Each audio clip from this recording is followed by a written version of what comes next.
Welcome to the Insync Insurance Podcast. I'm your host, Dawn Cross, and today we'll be covering the new proposed industry legislation effects on the practitioner. Here today we have returning guest Karen Peake to discuss this and provide insights from a practitioner's perspective. So, welcome back to the podcast. Thank you for coming back on for us. Thank you for having me. That's lovely. So our topic today is talking about the possible new legislation that's going to come in over the next 5 to 10 years. Nothing set, just to put as a preamble before we get into it. Nothing is set currently, but there's the beginnings of governmental bodies having a look at it. So I wanted to chat to you, Karen, as on the view of the practitioner. Obviously, you're in the industry currently, and you may or may not be affected by this new stuff. So I guess my first question is, although it may be kind of moot really, is how do you reckon the new legislation could affect you and your business if it comes to pass? For me, as someone who has invested long term in what I do, I've been going 8 years and I've continuously trained in those times. Again, there's no legislation to say you have to do that. It's just how I want to work. My clients know that I continuously train, therefore they keep reinvesting in me to do their treatments. So to me, my way of giving back to my clients is to continue to train. That's within me to do so. I do know that other people aren't that way inclined, and they will do one course and see it as their investment in their career. It's not something I agree with. So for me, I feel if in any way the legislation affects me as far as I need to get further qualifications, that would be something I would do anyway, because that's what I do year to year, annually. I'm continuously updating what I know. I have the funds there if I need to do a big investment, which I feel is what's going to happen. Obviously, no one knows anything yet, but you certainly have hearsay along the lines of what will happen imminently. I think following lockdown, etc., it needs to happen as well. So I think it's going to affect everyone in different ways. I think for myself, because I've continuously invested, I don't think it's going to be a massive hit for me. If I do need to reinvest and level up, so to speak, or do some continuous education, that's not a problem for me. I think for many it will be, and that's what we're talking about today. Yeah. That's fair enough, and I think it's always reassuring to know that you're always trying to make sure you're on top of your training and making sure that you're at the top, on top of like everything, which is really lovely to hear, because I know like you were saying, like there is some people unfortunately out there that think there's just one course is enough, and then they're set completely when it's really not the idea. And I think with any profession as well, you need to be constantly learning and training and doing little courses here and there to renew your knowledge, but also new stuff will be coming up. Yeah, of course. Knew the doorbell go off. So yeah, I mean, with regards to that, this is the thing.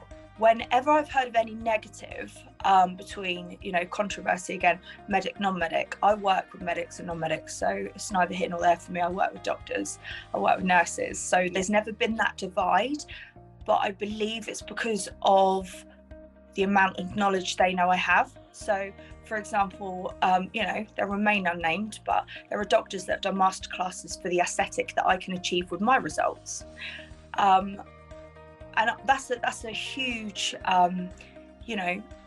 sort of, I don't even know what the word is. That's a huge accolade for me when there's a medic coming to me to achieve the looks that I can achieve.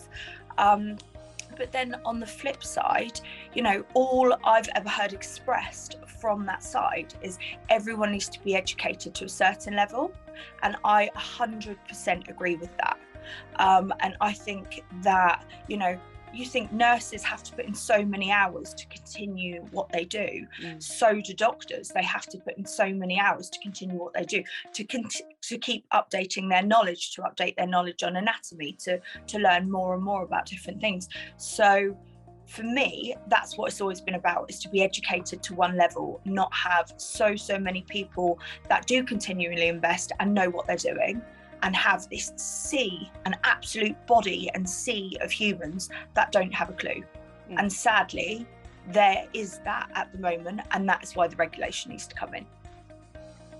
That's fair enough. So you completely nailed my next question, which was, what do you think of this being introduced? No, you're absolutely fab, and straight to the point. It's really great to you know what you're talking about, which is fab, you know. It's all good. I'm passionate about it, let's just say that. No, that's fair enough, and it's your career as well, and it's your industry that you're in as well. I mean, obviously, all I can tell you from someone who's got a lot of experience in the industry, in the market trends, in that sort of thing. Obviously, ring doorbell. Sorry. Obviously, do you need to go? No, it's fine. Okay. It's motion monitoring, so probably my dog's mooching around. That's all right. So yeah, let him carry on. Completely lost my train of thought. Oh God, hang on. Oh yeah, so to go on with market trends and stuff, with my experience, I feel I know when peaks and troughs are going to happen, and I know to what level as well. So, for example, you know, for date reasons, we're doing this in February. I always know that January, and certainly the first weeks of February, are certainly quieter following the Christmas rush. I also know that actually, compared to normal years, what's happening right now is not normal. I can tell you that hands down, because I've been doing it for 8 years. So quieter, yes, to this extent, 100% no. Now, what this is forcing in the market, which you will see a lot of, I see a lot of, and it literally makes me cringe, is, you know, oh, we're doing this package for £200, we're doing a meal, and I had a massive rant on one of my lives the other day. I don't know whether you saw it or not, but I had to get it out there. We're doing a meal for like £50. It's like, what are you buying and putting in for that amount? And this is what, when I say we, I like to separate myself off from these people that don't really know 100% what they're doing. This is what separates that off.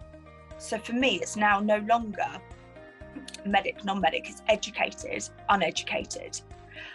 From my side, we work with Dr. Radford, who's an incredible doctor, and he comes and he hosts, we host him for his complications course, because we are huge advocates of safe practice. And basically, what we're seeing is these people that are coming in, obviously, if they're attending and wanting to upskill on their complications knowledge, that's one side of it. We're never going to say no to that. But what we are seeing is a vast sea of people, sadly, that don't know what they're doing. And that's across the board. That's not medics, non-medic, because what we have out there is we have all of these academies, I'm going to say that loosely, because they're banging out courses for hundreds of pounds rather than thousands of pounds. And they're probably not the right qualification. They're probably not even insurable, but because people think they're getting a bargain, they'll go on these courses and sadly invest their money. And we're getting it all the time. I can't even get hold of my trainer. I hear that so much. I can't get hold of my trainer to ask that question. You know, they've literally taken the money and run.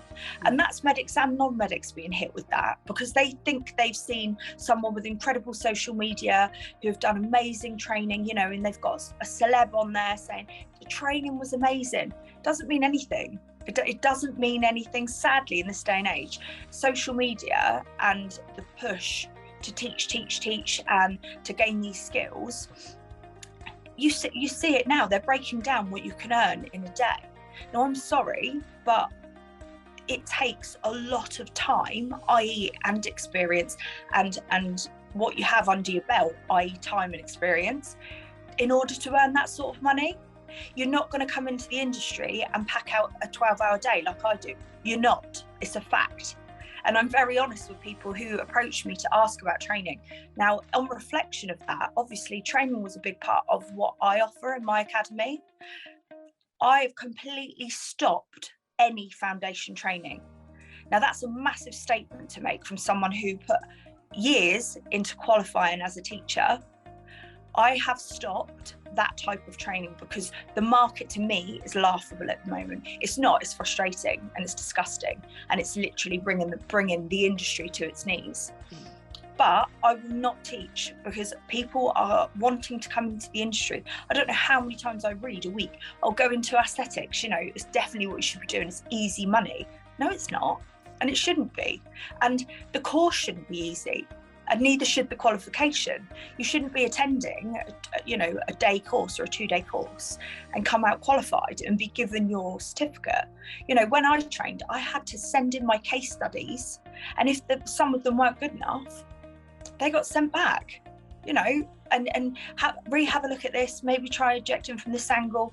And that is learning, and that is learning along the way. And, you know, certainly when I was in my course, I was lucky.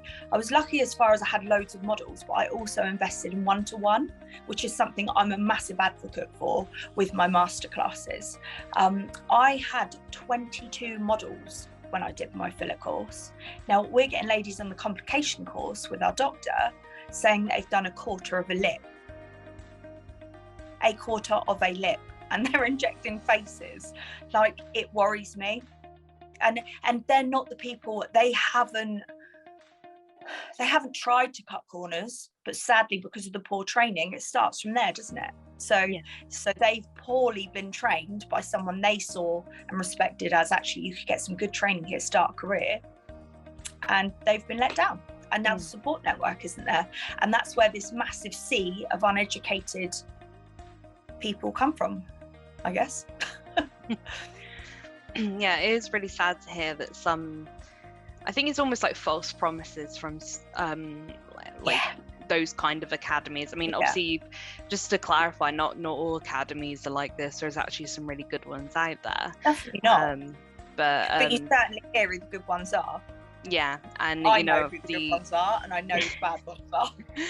And, you know, so, and unfortunately with like social media, it's almost like too good to be true, and you get a bit hoodwinked. And so I think the main takeaway from that, I think, is just advice to any listeners is to definitely do a lot of research into any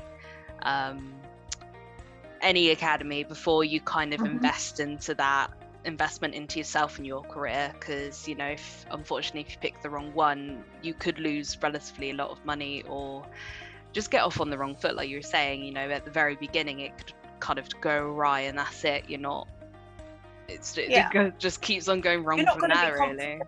You literally haven't had, you know, on-hand training with a model, you're not going to go into your clinic and be confident. You're not. You know, there's always that element of respect for what you do in the needle. I still have that today. And I think as soon as you lose that level of respect for what you're actually doing, or you don't have the knowledge to have that respect, we have ladies that are like, I didn't even know I could cause a complication. Oh my word. Sorry. Yeah, that's worrying. Yeah. It was like, you know, it was very much, the course was very much like, oh yeah, go on then, babe, try this, da, da, da. And I'm the worst one. Everyone's hun in my clinic. Like, I can't help that. Oh, I hun, yeah, da, da, da. And it's just how I am. But actually, in an education point, you know, oh yeah, if you just nip off because you've just done your 2 injections in that lip, like, oh, don't do it, and don't get hoodwinked by them, because there's got, to me, all I can see coming when this legislation does roll out is an uber amount of court cases for people who have been badly trained, people who've, you know, these academies they know this is coming, but they're still pushing the education. They're still pushing these courses that probably aren't insurable or won't be insurable for much longer. And that's what these people need to be looking at. And I think the sea of trainees is also, sadly, because of the bounce back loans. People have never had access to money as easily as they have now. Fact. Because otherwise, where has this money come from to train in aesthetics? It takes thousands and thousands and thousands. And I think I've mentioned before, you know, my training myself is now tipping the scale, if you like, at £98,000. Not 1,000 or, you know, a £3,000 bounce back loan. Yeah, you can start there, but you need to continuously upgrade your knowledge. So, you know, bounce back loans and COVID, yes, it hit us hard as companies, but the sea of rubbish out there now is horrendous, and it's reflective in the market. Because I think people are starting to sit back and go, hang on a minute, what? No, maybe I shouldn't use that practitioner. Why are they so cheap? Who knows? Definitely. I guess my next question for you, Karen, is obviously we spoke a bit about kind of your advice, people getting in the industry in our last episode together, but I was just thinking, in terms of looking at these changes going to come in the future, what advice do you have for those that are looking to get into it and obviously probably want to start off on the right foot? Yeah, it's a very good question. I would say, and I've actually said this because people are like, Karen, I can't think of anyone else to ask better who's going to be bluntly honest. And if that's what I'm known for, honesty, that's great. I'll take that. I would say be very, very wary, because I feel with the sea of practitioners that have flooded the market, thanks to the bounce back loans, I feel very shortly that's going to be the cut-off point, the start of COVID. Anyone who started in that time is going to be looking at further education or not practicing until they've had that to that level. That's my thought. I haven't seen it anywhere. I just know the legislation is being pushed through right now for stuff, for all of this madness to be stopped. So I would say, before investing your money, if I hadn't trained up until now, personally, would I be investing money in this industry? No. I have seen 10 plus practitioners leave, go back to their day jobs or whatever they were doing pre-injecting, because they've had one lip line in 3 months. That's the honest reality of what we're looking at the moment in this industry for practitioners who haven't been going very long. So I would really be looking at, actually, do I have the client base already? Are they then going to trust me to go from whatever they're going from into injectables? Ask you if you can seriously tick off all of these boxes and think, yeah, do you know what? I'm going to make a really good business of this, then do so. If you've got one doubt about any one of those tick boxes, don't do it, because I tell you now, it will not work. It is hard. It is a hard market, and the industry itself is very, very hard at the moment. I think it's going to turn around when this legislation comes in. For me, it's amazing, because the people that shouldn't be doing it won't be, and then the practitioners can get back to doing what they're meant to be doing. So for me, it's all positive. But if I was investing now, would I? Probably not. Fair enough, and it's good to have an honest answer, especially with what's going on currently. I was thinking as well, would you recommend, you know, if someone's looking to get into beauty as a whole, maybe to almost have like a fallback kind of skill or trade? So for example, you know, if you're looking to go into aesthetics but you're currently maybe doing hairdressing or something, or maybe you're just doing basic makeup, would you recommend just having like another skill in the bag, or just stick to that skill before you go off to aesthetics? If that makes sense. I know so many business men and women that are incredible at what they do. Makeup artists, hair artists, and these people are charging serious money, rightly so, for their amazing skill. Yeah. The blindness at the moment to the only place you're going to make money is aesthetics is insane to me. But again, it's coming from social media. It's coming from the celebs doing it. So just have a bit of a thought process. You know, if I specialised in what I love doing, say it is hair, can I parallel, you know, that sort of salary for myself? If you specialise in anything enough, you can make a living and make an incredible career from it. That's a fact. So what I would be saying is, don't necessarily look into needle. Yeah, would I have a backup plan?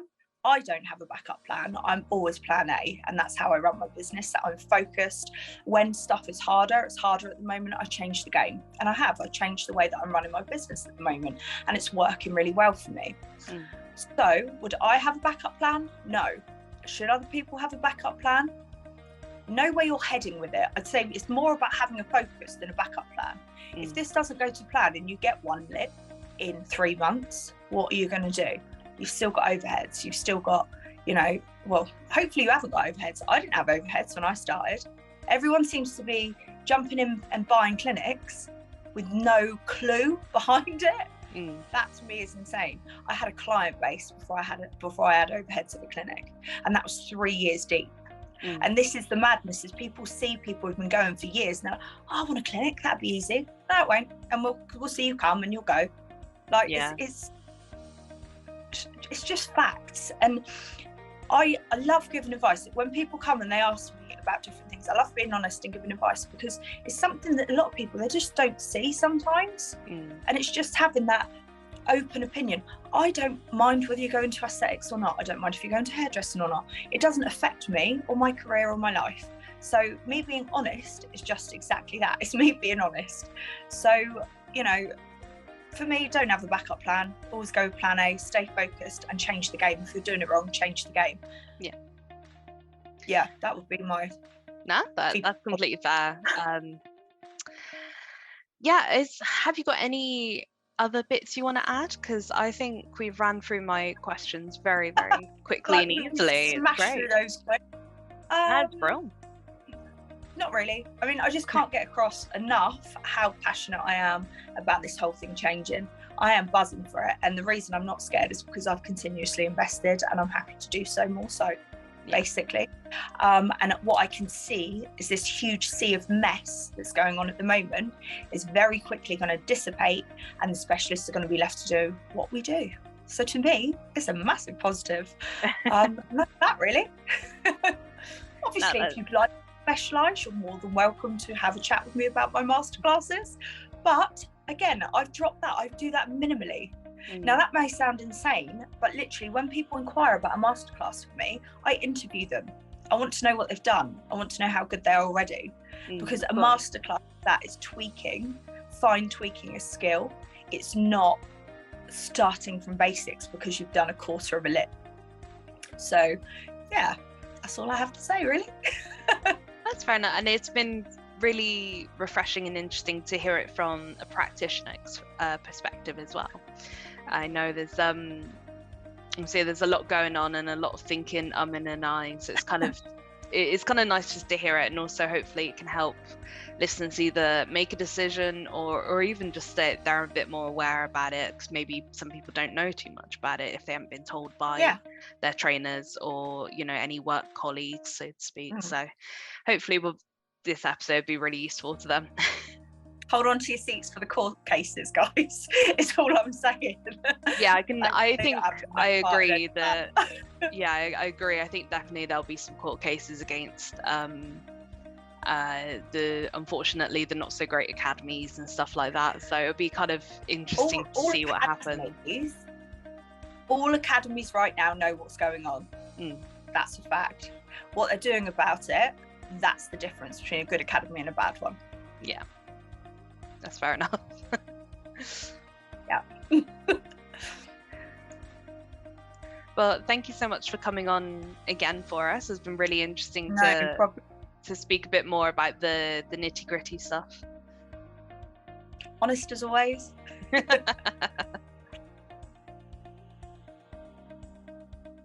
Thank you to my guest today, Karen, for sharing her insight on the new proposed industry legislation effects on the practitioner. Don't forget, you can visit her website at www.karenpeakspmu.co.uk to learn more about her business and her treatments she has to offer. I have been your host, Dawn Cross, and tune in next week for another episode. Insync is one of the UK's fastest growing insurance providers, offering comprehensive cover for SMEs and the self-employed across the UK. Our expert team can tailor your insurance to meet your individual business needs and compare prices from our Lloyd's of London approved partners.